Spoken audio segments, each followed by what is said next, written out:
Hey y'all, I am fortunate today. I'm out here on my porch, okay?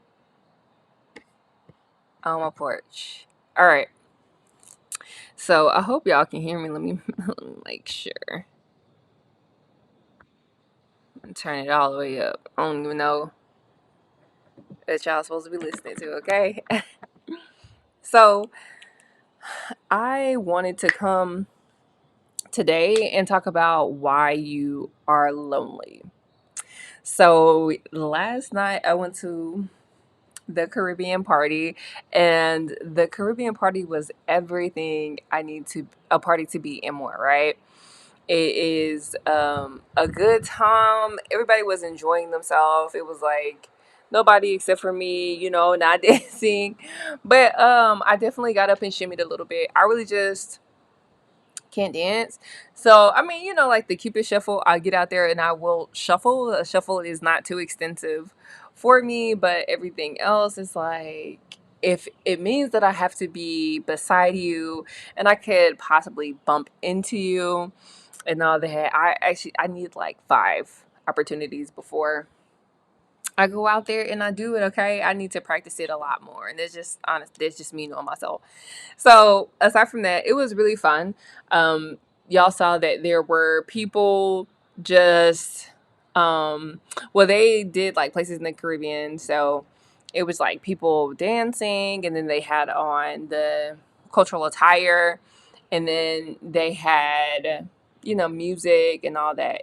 Absolutely wonderful. But then also what I enjoyed about it was the fact that there was people that were older, there were people that were younger, and a lot of the family came out and supported. And then it was Auntie Pumpkin's 4th annual Caribbean night sort of thing.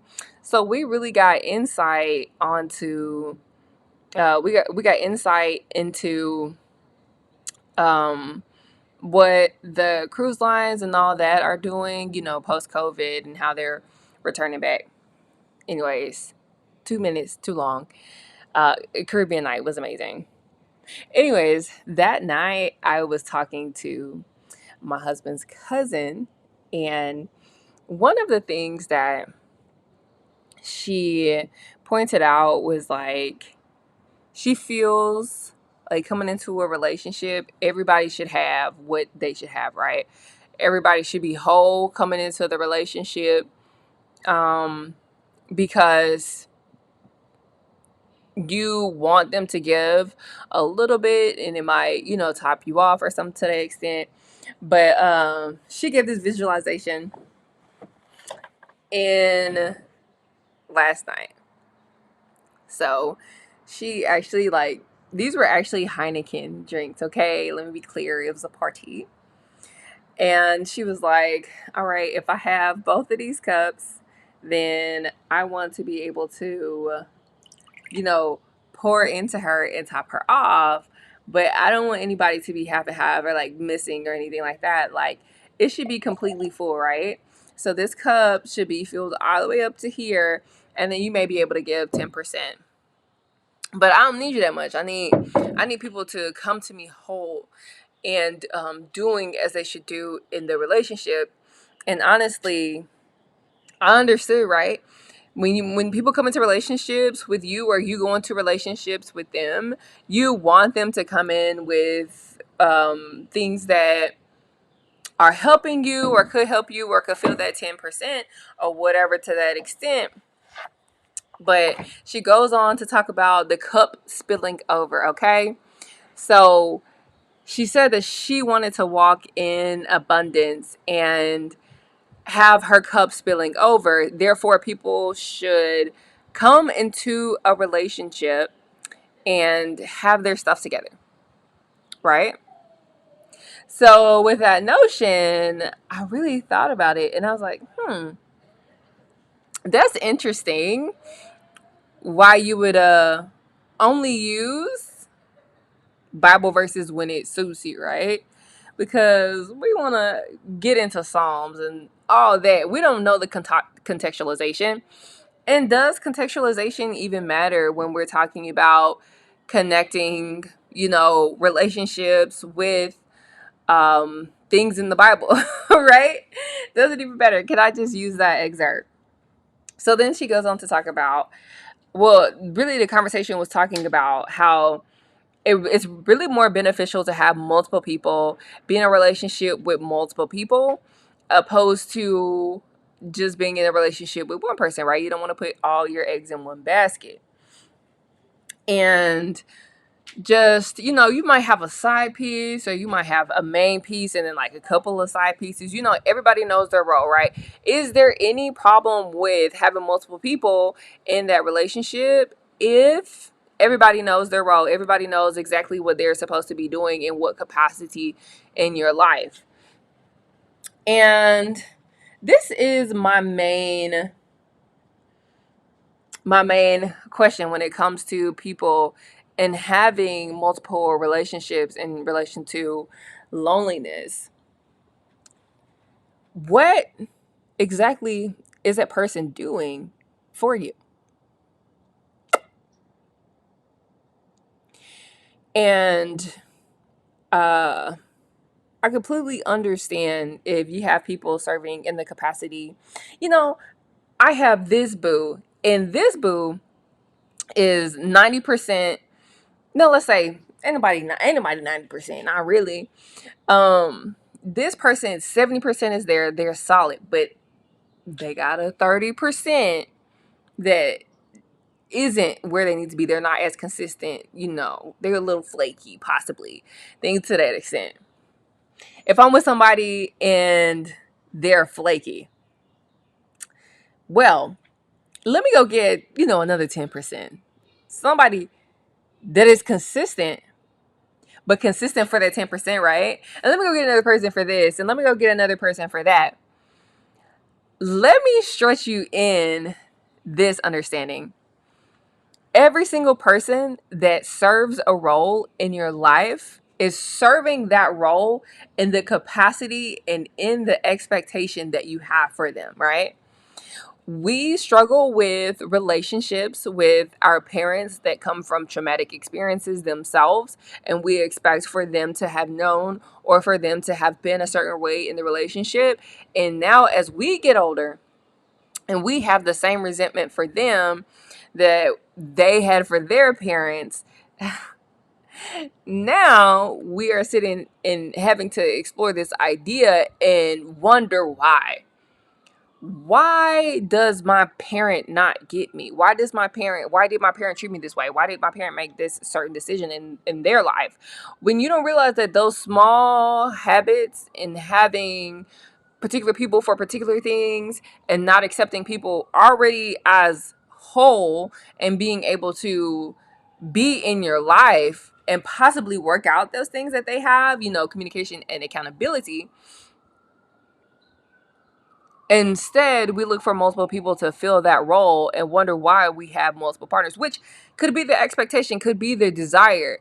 But when you're talking about wholeness, or you're talking about an actual drink, we have a drink, and we're talking about topping it off, we're going to go ahead and dig into why you feel like there needs to be multiple people perfect in those certain areas, and how this disconnect with commitment is actually exposing shortfalls in your life. So with that, and this is like a realization that I had for myself, because I started to realize that certain parts of my life, I am super annoyed by. I'm super annoyed by the fact that education has been around, for it hasn't even been around for hundreds of years, not structured, not the way it is in the US. But we'll say 100 years and some change. It's not hundreds, it's 100 years and some change. And I'm super annoyed by the fact that we don't have a real structure in place for our low income people. Honestly, we have a structure in place that does not breathe life into them and enables them to make the same decision. So I realize that in certain areas, of life, of society. There might be somebody that is bothered by the financial process, somebody that's bothered by, you know, airplanes and things like that. Everybody is given their gift for that particular reason. I am bothered by education, so that's why I went into teaching, because I'm like totally thinking that I could change it from the inside out, and that was a total lie. You don't change institutions like that from the inside out. You change it from the outside in, because you have money and you develop political power. Let me be honest in saying that, in developing real insight, aside from naivety and things of that sort, when it comes to these sorts of conversations. But every single role you have in your life is based on the expectation that you have for that person, or the capacity that you set aside for that person. So if you don't have a good relationship with your mom, and you only are expecting her to be of a certain caliber, and you set the expectation it continues to roll even if that person has changed, then that's exactly how she is going to serve, and that's exactly how your spouses end up serving in your life.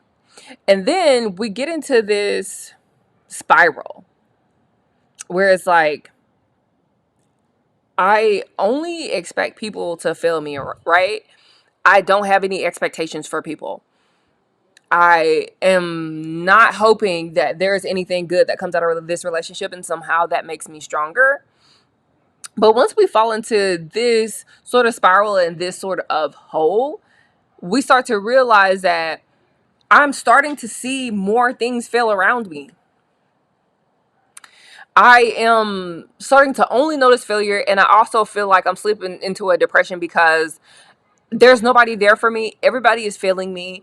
I'm alone. I'm disconnected. I don't know what I'm doing in my life. I'm not feeling fulfilled. I'm not doing any of these things. And these things kind of add on to one another. So you see me today, I'm outside. And even in the beauty of everything that is outside, if I were to come outside and I was only focusing on what was below me, then I would likely to say, "Oh, I didn't see that bird fly up there. I didn't see that bird cross my path. Why would I see that bird cross my path? I was looking down." Because when you are looking down and you come into a situation with intentions and expectations for things to happen, I'm coming outside with the expectation and the intention to only look down and only pay attention to that. Then I'm not going to be able to see any of what has been going on beyond me. So even if it's a good thing, even if I'm sitting here dating and that person has what I need in a partner, I'm not in the space to be able to see it because all I'm looking for is negative things. So it's a continuous spiral if I'm looking at people in a Build-A-Bear type of way. You won't be able to find any wholeness in yourself if you're looking at people in a Build-A-Bear type of way. So today we're talking about why you are lonely and not being able to address those feelings that you have when you feel like you need to have 5 partners to feel a hole inside of you, or they have particular things that is more inviting to you than what you have right now. And when you have those relationships and you're only expecting people to give 10%, or you're only expecting people to give 20% because you feel like you are whole, you're 80%, let me be honest in saying you're not that 80% that you think you are. You're not as great as you think you are. And you're not as little as what people think you are either. You're somewhere in the middle in all actuality. So when we go and we address this concern about you having the expectation that only people will fail you, only people give you 10%, only people leave you alone, only people will leave you by the wayside, and nobody has ever been there for you. How do we get to that next step? That's my question. And should we even care about getting to that next step? Right. So, as far as the illustration about my cup spilling over, why do I want to be at 90%? So, when somebody comes to me I want them to spill over my drink. My cup spilleth over. That excerpt from Psalms that is a part of our society. And sometimes the contextualization doesn't matter, but let's go ahead and contextualize it, right? Within this psalm, the psalm is about David. And we know David and Goliath, and David becomes king and all this other stuff. But what comes out of that conversation is that David is expecting God to do something that he has done before. And David is expecting God to show up in a way that he has before. That's why he's talking about my cup spilling over. Well, if you're talking about your cup spilling over, that means that you've had a history with something and you have faith that it will happen because it has happened before. There is too many times in dating that we're not reaching back from abundance or past history in a positive way, or looking through the situation in a skill-based way. There is all types of strategies and all that you can do with dating. I'm not going to necessarily say that I came into it with a strategy and that's the reason why I got married and da-da-da. I'm not trying to sell you marriage. But one of the things that I know is that when you are attacking a problem and you are looking for a solution, the first thing that you have to know is how you fit into the equation. And what do you have in you that somebody else could complement? So every day you're not going to feel like a 90. Some days you're going to feel like a 20, and that other person has to be an 80. So how do you know what to look for? And when they talk about what do you bring to the table, I feel like this is such a vague concept, right? What do I bring to the table? I bring money, da da da. No one cares. When I'm talking about what you bring to the table, do you know anything about yourself? Do you know anything about how you interact with others and how somebody else can come in and counteract that, or be the positive to possibly your pessimistic understanding? So when I met my husband, I was like 19 going on 20, and I didn't know any of these things. I'm not saying that you do have to know some of these things, but after a while, when you talk about dating, and even if you're dating your spouse, there's a such thing as divorce, so none of that is guaranteed, even with marriage. But when you get to talking about things of that sort, and you get to talking about dating and getting to know your spouse, you got to learn something about yourself. So one of the things that I know about myself is that I'm moody. Some days you're really going to catch me off and I'm not going to want to talk, or I have been more moody before, but I'm starting to learn like the importance of habits. So with my habits really uphold me and hold me accountable to taking care of certain things that I don't want to take care of otherwise. And knowing that I'm a moody person, I'm 100% a Gemini through and through. Knowing that information, I need somebody that is going to be solid and not going to be wavering or going with the wind. A Gemini is an air sign, so I need somebody that's grounded. Well, my husband is grounded. He is calm as a cucumber. Even when I, try and provoke him, he's calm as a cucumber. So that's really something that you have to know about yourself. Start having a conversation with yourself. Start dating yourself. And what they mean by this is understand your the way you respond, your reaction, your predispositions to certain information, your biases. How do you know things about you? And then whether that person knowing themselves will be able to step into that space that you understand what role they could be in, right? Because when people come in and you don't have any clarity around nothing like that, they don't do anything but come in, cause confusion. You now have 5 other people that are causing confusion in your life, and who wants that? It's not anything that is really going to help you prosper with 5 people. So when we think about things that, or people that have prospered and we look to for prosperity just as a contextualization, right? Contextualization is really important. We don't ever want to take information and put it into some type of situation that helps us benefit only. Let's just look at straight facts. So one of the people, or one of the things I look to for information, especially in building our multi-million dollar empire, which it'll eventually be in the next 5 years. But one of the things that we look at as that, let's say, Richter scale is millionaires and billionaires. And when we look at the actions of any millionaire or billionaire that you know of, they have one core. And we may look at that as, oh, the core is me. But the core isn't necessarily you. The core is the business. The core is the idea. The core is the concept that people are knowing you for because you've done work. You have history, right? We're going back to David and God and how he expected the cup to run over. Your cup will not run over if you're not consistent, if you don't have any history in doing things, if people don't know you, if you haven't developed that relationship with anyone, then people are not going to know you. Therefore, you're not going to have, right, where's the receipts? Where's the receipts? There is no receipts.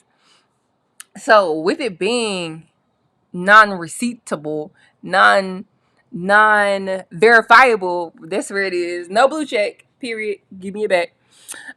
With there not being a blue check, ain't nobody checking for you. There is no millionaire or billionaire that you know of that is famous for 5 different industries. Why are you looking for a spouse that is versatile in 5 different ways, right? Because you don't know yourself. You want to shine light on somebody else and where their iniquities are. You don't know yourself and where you have spaces to fill.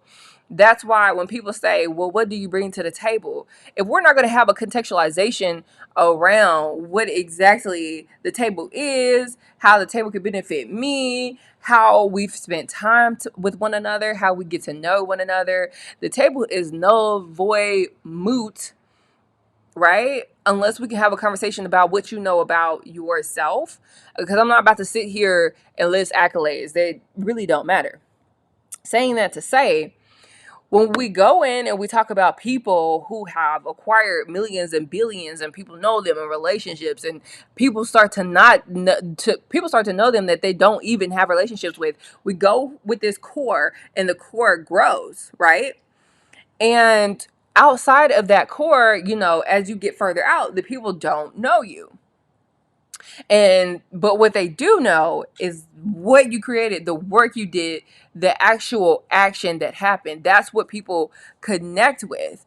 And until we examine what actions and what we've actually done to contribute to the success and or failure of certain things, there will never be an elevation beyond that. There will always be oh, I'm looking for this person and that person, opposed to discernment, right?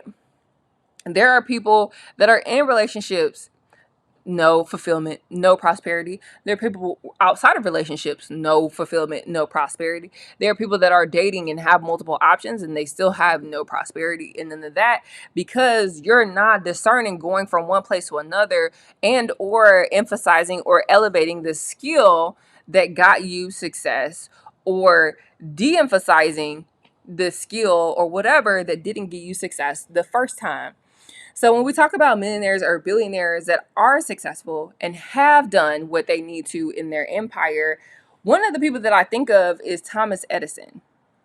And then we want to talk about why you're lonely and how does this connect to Thomas Edison? Well, because people think that you need 5 people. Hey, baby. Can I help you? What you want? So people think that you need 5 people to be in a relationship with and or feel prosperous concerning. But when we think about the when we think about the invention, Thomas Edison inventing the light bulb, what we don't know and what we don't contextualize is the fact that he tried 10,000 times. And it's not the fact that he tried 10,000 times, because when we talk about him trying, we're talking about patents that he developed. We're talking about copyrights that he submitted. We're talking about trademarks and things like that he submitted. But what you don't know about copyrights and trademarks is that it doesn't have to be a completely different item in order for you to submit it to the copyright office. It could literally be a cup, and with this cup, I put a ball on the inside, and I'm the first person that put a ball on the inside. Boom, I patented it, and nobody else can take that from me.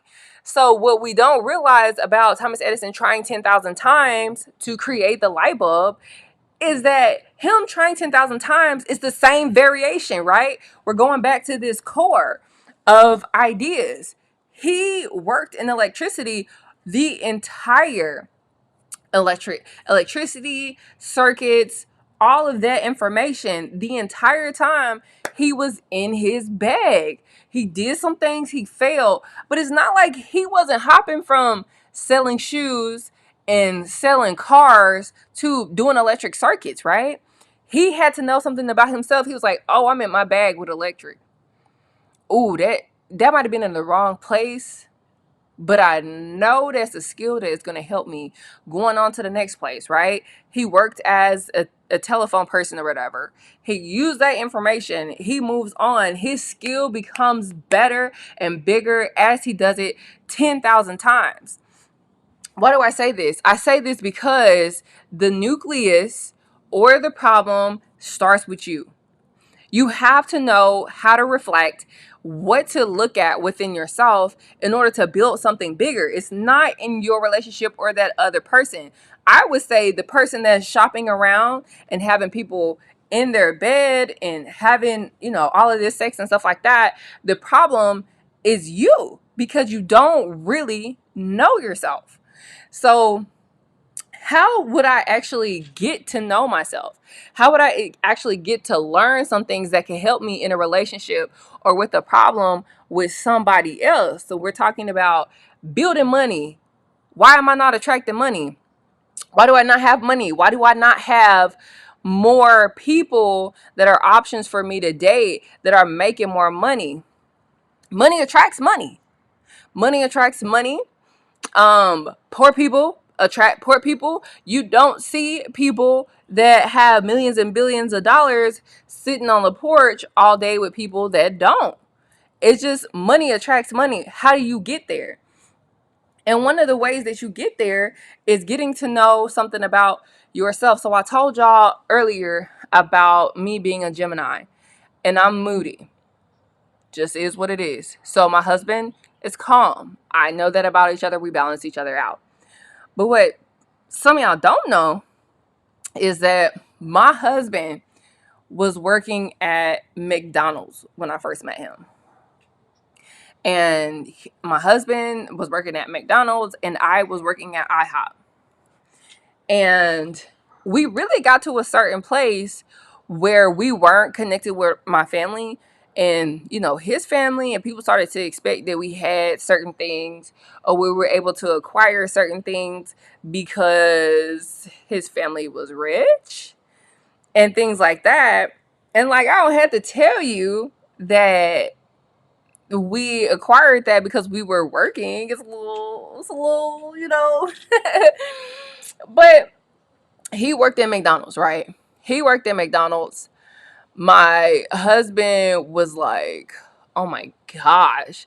When I first met him, he would go with his friends that worked at McDonald's, and they would just sit at the house or sit in the car and drink 40s and stuff all the time.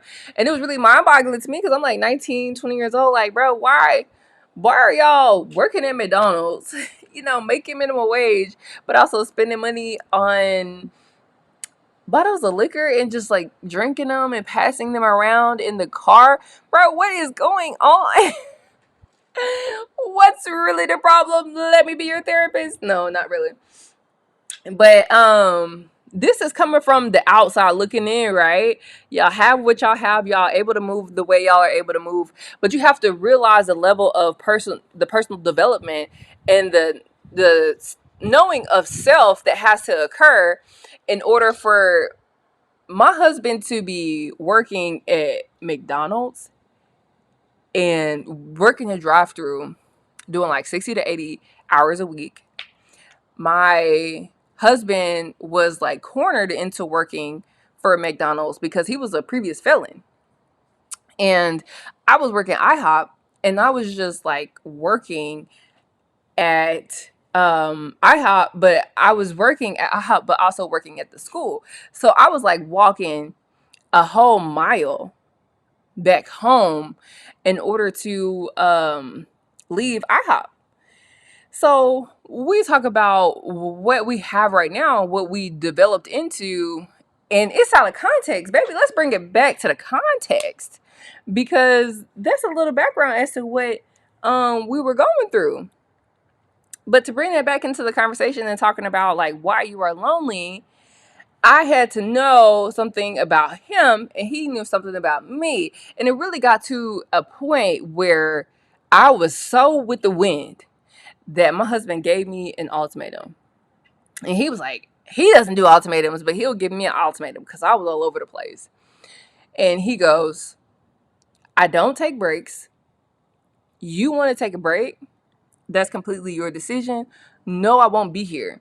So I'm 19 years old. My husband was 26 years old.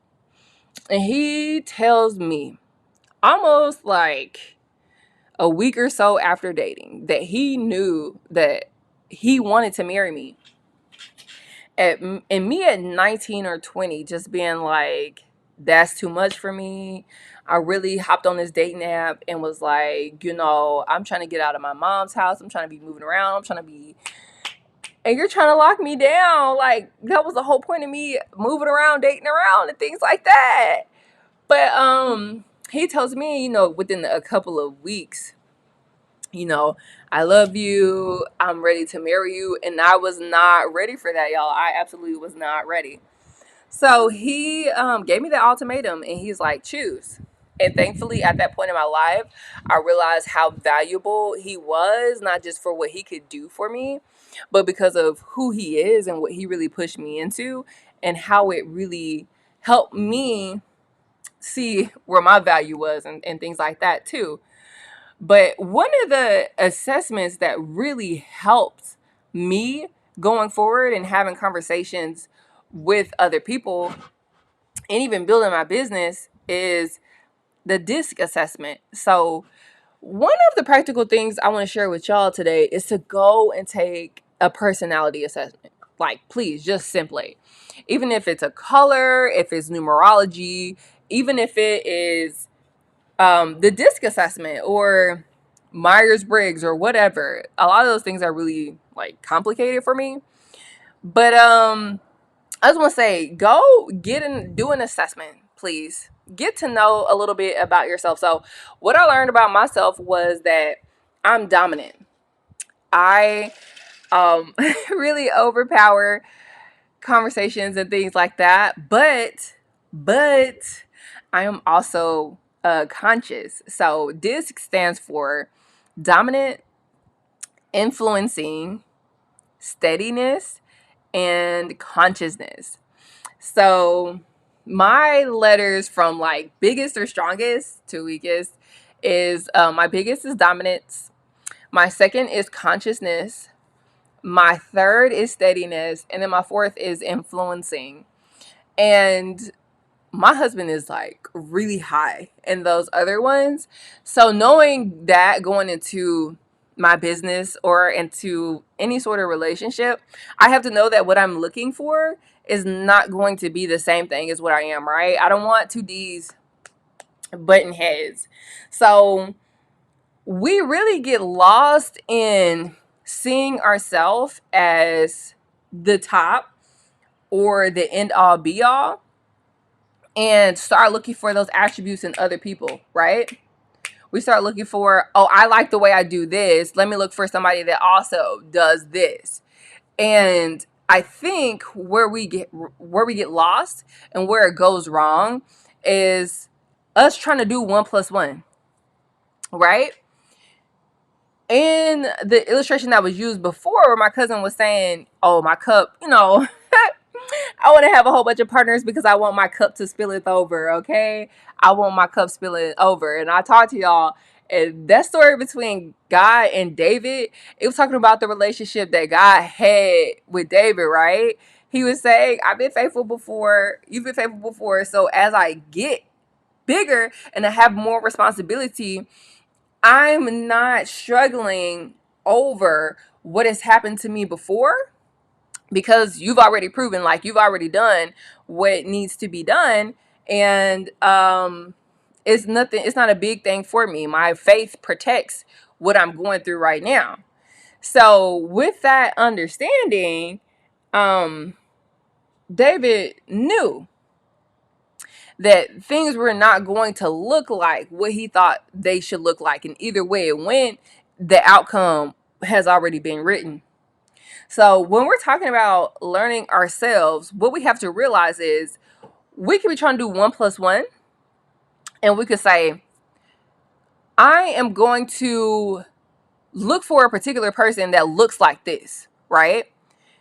I went to a predominantly white school, and I dealt with a lot in devaluing myself, and nothing, like, I'm not saying like this is because of white people, but that was their place where they had a lot of variety, right? They had a lot of other white people and people that they're used to growing up with. And because of that, I felt like I wasn't valued, and I felt like my spouse should look a certain way. And Baylor at the time was like 56,000 a year. So I'm thinking, my spouse needs to, oh, he needs to drive a nice car. Or he needs to have this together. He needs to have that together. Oh, maybe if he's on the football team or whatever, he would be nice. Baby, God gave me a man that worked at McDonald's, okay? It did what it had to do. So I was eternally grateful that I had discernment in that moment, even with nothing else.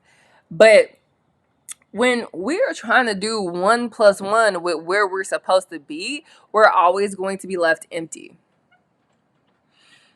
Let me say it again. When we're trying to do 1 plus 1 with where we're supposed to be, thinking that God wants a particular life for us, but it has to look like something I'm comfortable with, right? And I dealt with the same thing being a teacher. I knew God was calling me to education. I love talking with kids. I love teaching kids. The politics side is like the worst thing I've ever dealt with. And I think that it was terrible for me because I did not want to have to deal, like, there was no buy-in for me, right? I don't care about, the tests and stuff, like how it's supposed to look. Um I'm just really glad to serve with the kids, right?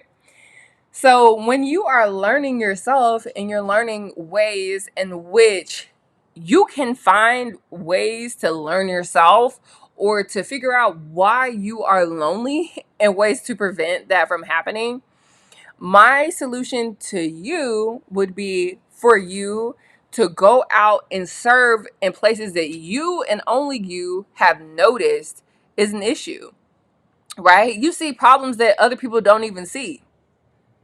You see problems, like I saw problems within education. And I know one of the things that I've needed to do for a while is like serve in the school. And I thought that that was through teaching. That was not my calling. I am much better as a businesswoman, given inspiration with e-commerce and things of that sort, and then going and helping schools in the capacity that I am able to serve in. Because I thought that the work within institutions could happen from the inside out. And when it's that big, that's not the truth. The work within those institutions have to happen from the outside in, because they have to have money. Like, you have to have money in politics in order to play an integral role in those places. So with that information, I said, I'm bothered by this and honestly don't feel like anybody else has noticed or been bothered by this information. So I feel like that is a gift, that is a sign that I need to be serving in some sort of capacity to fill those gaps. So I'm doing it. I'm making time in my schedule to volunteer and be a mom of a high school class and work with high school girls for probably like 2 hours a week or something to that extent, because there is no way we can be comfortable coming on social media complaining about the state of the kids and never being with the kids. There is no way we can complain about COVID happening and the kids not having good food. What is good food? The only people that have the good are the ones able to contextualize it, and those aren't the people giving. So what are you doing? Are you trying to critique? Are you trying to bring solutions? I don't know what anybody is doing at this point, but I know that my role in my life right now is to give to one of the worst schools in Atlanta and be a mom of that class for that teacher or what have you, because if nobody steps in and does anything at this point, it's not going to do anything but go down. So if you're not contributing to the good, but you're noticing an issue, that's probably an issue that God put in your heart for you to step forward and help with. So I'm accepting that, and I'm accepting that role in my life, and that's what I'm doing. So when it comes to trying to figure out how someone can improve your life, how do I learn about myself? How do I get where I'm supposed to be in life? How do I get money? How do I get abundance? Serve in the capacity that God is asking you to serve by honing in on things that bother you and that nobody else notices. What is an issue that gets under your skin, but if you ask Kelly down the hall, she's like, what? I don't, I never noticed. Girl, that is your calling. You saw what nobody else did. Amen to that. So when we are talking about five partners or five multiples of people that are coming into your life and you feel like they're filling a hole or a desire that you have to be with somebody, but you don't want them to be around very long, realize that they are not filling your cup. Those people are not filling your cup. Matter of fact, they're adding things into your hole and just making it a deeper hole, right? This was the illustration that I gave y'all before, and my cousin said, oh yeah, I want my drink to be full, and I just want somebody to pour, some on the top. Just a little some on the top. And then I'll be full and I'll be able to go on about my business. Or I can have other people and they fill it on the top and have it overflow. I think that's a misconception, because there is no piece of nobody's nothing that's not going to come with another side of it, right? There is nothing that you receive that doesn't also have a good and an evil, or a good and a bad side to it. So as you are accepting their good, you are also accepting their bad. So you get a little splash at the top, you get a splash out. And what you don't realize is when people start giving what they think or what you think they should give you, it might just create a bigger hole. And guess what? If this was in a bigger cup, there would be less in there. If this was in a bigger cup, it would be less. You would be less. So when we're talking about and we're trying to quantify, we're trying to do all these things for this particular partner, or we're saying, oh, you don't have to be enough for me, baby. I got 4 other people that could do what you do. You are creating a bigger hole for yourself, and nobody is feeling anything. And when we talk about the cup spilling over again, you have to have a context of that. So you have to have a situation in which The cup was spilling over before because you have a storage full of past experiences in which you also use your faith to overcome a situation. Oh, nothing to a big dog. And when we talk about wholeness and we talk about unity, that requires other people to pour into you and doesn't necessarily have to be in a relationship. We are like, oh, I date this, I date that. What is your relationship with your mother? What is your relationship with your father? What is your relationship with your grandparents? Because when we get down to it, it's so cyclical. And you feel like you are doing this groundbreaking thing.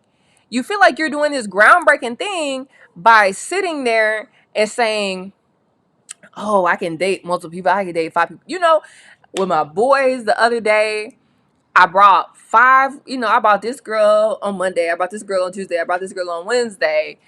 And they're probably laughing at you because they like you, bro. But it's just like, it's just too much. What are you really trying to prove? So when we get into this wholeness, I'm going to ask you guys to give. Why are you lonely? You're trying to figure out why you are lonely. The solution is going to be to give unto others what you expect to come into the relationship with you. That abundance will come back. Might not be the way you want it, might not be how you want it, but when you are looking for a relationship and a partner, you could be going to serve the homeless, or you can be going to serve some at a daycare, or you could be going to serve somewhere and run into your partner. Why? Because you were being obedient and serving in ways that you didn't even notice. That was that important. So we're trying to do 1 plus 1. 1 plus 1 is not always going to equal 2. So that is my lesson for you guys today in this session. God's rejection is protection. So if you feel like this person isn't cutting it, more than likely they are not cutting it. And there's no reason for you to give them excuses, because God is showing you everything you need to know about that person in your life at this moment. So thank you guys for hopping on with me today. I hope you got something about why you are lonely, the giving, the cup spilling over. What exactly does that mean? That does not mean, in summary, the cup spilling over does not mean you need to have multiple spouses giving you, pouring into a cup, because that creates all types of delusion and delusion. Okay, Dilution and delusion. Okay. But thank you for stepping in with me today. I've been on for about 50 minutes. So that is my cap. That is my story.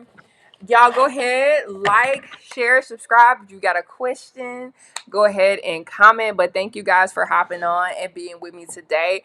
I will see y'all tomorrow. Peace.